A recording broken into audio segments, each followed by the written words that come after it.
Mardi de la gratitude aujourd'hui. Donc, je voulais vous parler un petit peu d'accueillir qui vous êtes, d'accueillir votre personne. Peu importe les situations, vous êtes peut-être dans des problèmes, peut-être vous acceptez pas le corps, vous acceptez pas votre vie, vous avez vraiment de la difficulté à accepter des choses, des circonstances, des événements extérieurs qu'on n'a pas toujours le contrôle. Ça peut être la température, ça peut être votre été, ça peut être la pandémie qui est arrivée dans les derniers mois. Donc, qu'est-ce que vous acceptez pas et tout à coup que vous décideriez de vous accueillir dans tout ça?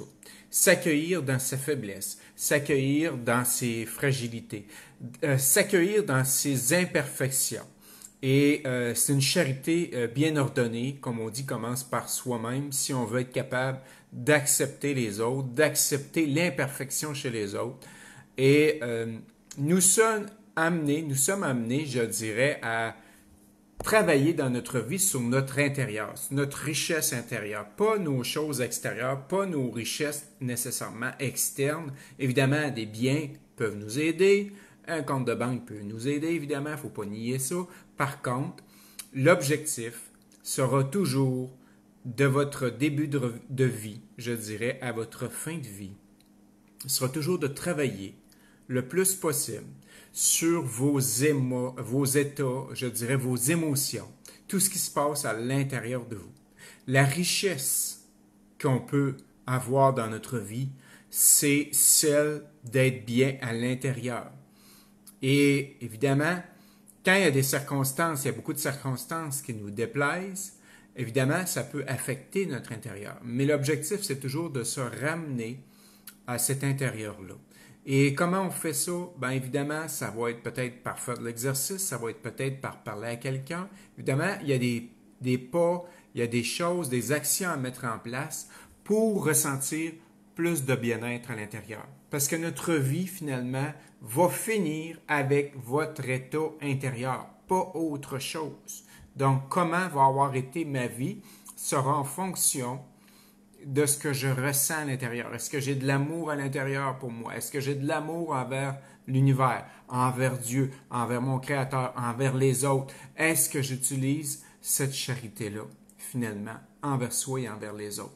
Et pas attendre que tout soit parfait, que toutes les circonstances soient parfaites, que vous ayez le père, la mère idéale, les enfants idéaux, les frères et sœurs idéaux, ça n'existe pas. Je veux dire, écoute, c'est une réalité. Chacun, on a des vies différentes. Chacun, on a quelque chose à comprendre de notre vie. Et je vous dirais, j'ai plus une approche, je dirais, spirituelle. Pourquoi? Ben parce que j'ai eu un décès d'une cliente en 2015 avec sa fille de 10 ans. Et depuis ce temps-là, je vous dirais, peu importe dans le milieu qu'on travaille, parfois, depuis ce décès-là, finalement, j'ai compris une chose. J'ai compris que nous sommes des êtres de passage. Quand vous avez 50 ans ou 45 ans et que vous entendez que, par exemple, une petite fille est décédée, elle a 10 ans, 8 ans, 9 ans, comme il y a eu les drames cet été avec 2 enfants, à ce moment-là, ça remet en question votre vie. Où est l'essentiel, finalement, dans votre vie? Vous avez la chance d'être en vie. Et c'est pas à cause des biens, c'est pas à cause de votre pouvoir, parce que personne, finalement, ne peut acheter une heure à sa vie. Même si vous faites 1 million à la seconde, vous ne pouvez acheter une heure à votre vie. Et je l'ai compris dans le décès de la petite fille qui avait 10 ans avec sa mère. Je dis, pourquoi je suis là, moi? Égoïstement, pourquoi je suis là? Qu'est-ce que j'ai à faire dans ce monde si elle a 10 ans, elle se fait voler sa vie complètement à l'âge de 10 ans d'un accident banal d'automobile? Pour aucune raison, tout à coup, elle décède. Qu'est-ce qu'on a à comprendre parfois de notre vie? C'est cette remise en question-là positive, je dirais, de relancer l'amour, faire circuler plus d'amour, plus de charité, tous les pas qu'on peut faire chaque jour pour être reconnaissant envers votre vie. Et quelle que soit votre vie, qu'elle soit bonne, parfaite, imparfaite, de commencer à avoir de la gratitude, peu importe qu'est-ce qui se passe actuellement, peu importe dans votre vie. Et c'est ça notre sens spirituel. C'est pas d'attendre de toujours être avoir quelque chose de plus, un conjoint, un enfant, un mari, une maison, une automobile, une piscine, un jet, peu importe, passez-en. C'est pas le fait d'avoir des choses qui va vous rendre heureux. C'est votre état d'être intérieur. Et c'est ça qu'on comprend quand arrive des drames, quand arrive des problèmes, quand arrive quelque chose qui ne va pas à notre goût dans notre vie. C'est là qu'il faut se poser la question, qu'est-ce qui est plus essentiel finalement? Qu'est-ce qui va donner plus de valeur à ma vie finalement? Les biens? Non.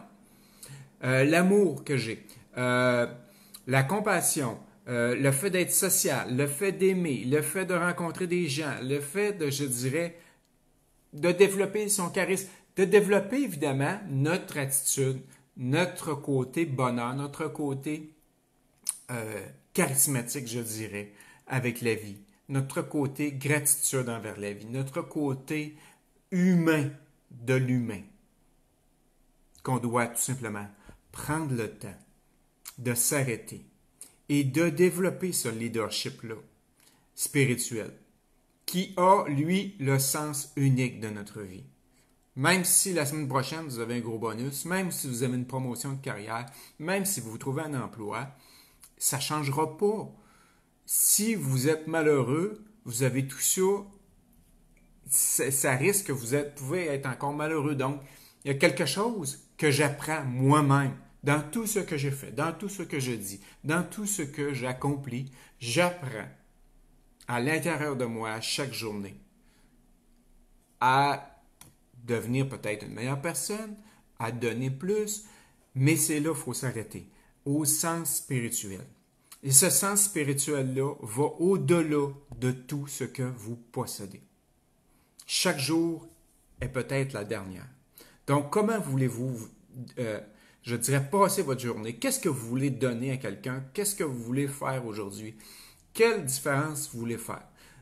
Vous êtes peut-être fatigué. Ben, peut-être aussi, c'est de se faire un cadeau à soi. Si vous êtes fatigué, par exemple, vous êtes déprimé, je ne sais pas quoi, ben, peut-être de vous accueillir aujourd'hui, peut-être d'aller vous reposer tout simplement, peut-être d'aller faire une balade, peut-être d'aller regarder un paysage, mais de s'accueillir dans sa faiblesse pour être capable, finalement, de comprendre que nous sommes chacun imparfaits et que les autres aussi sont imparfaits et que c'est avec cette imperfection-là qu'on construit un nouveau monde. Donc, si tu as des besoins de coaching, tu as des besoins de consultation pour débloquer ton potentiel, développer ta confiance, développer ton leadership personnel, spirituel, j'ai des groupes privés et je suis accessible pour toute question personnelle d'ordre d'entreprise, d'affaires, de mission de vie. Bien évidemment, je suis ici, tu as l'accessibilité en tout temps, tu peux m'écrire. Ça va me faire plaisir de pouvoir t'aider et en espérant que tu passes une excellente journée à travailler sur ton état intérieur parce que c'est ça qui est le plus important, peu importe ta fortune.